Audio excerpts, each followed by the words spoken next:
He was born in Falkirk, Scotland in 1795. When he turned 17, his father sent him to England to actually start becoming an apprentice brewer.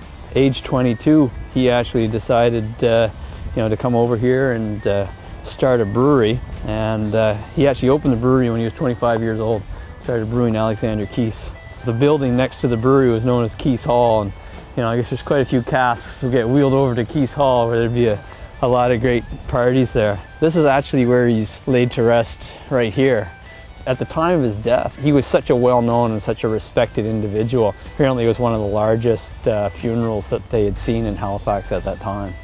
To give you kind of appreciation of the personality of the fella, he apparently outside the brewery, you can just imagine it's right down on the harbor front, and there literally was almost a riot going on outside. He actually walked right out of his brewery in sort of the midst of all this and got everybody's attention and kind of calmed them down, and then brought out some a cask of his finest, and they sort of shared that and sort of famous stories of this guy and some of the things he would do as a leader in the community.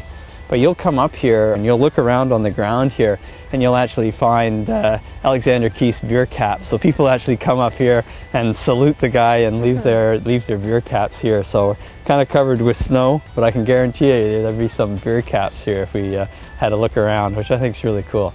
Yeah.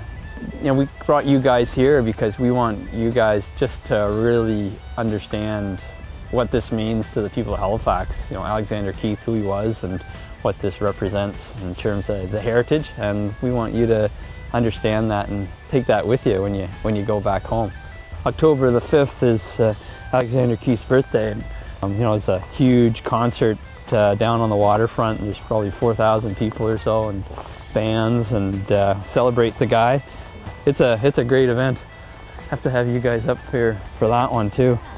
I think it's time now to head back, get warmed up, and maybe have a pint of this. What do you think? Sounds good. There we go.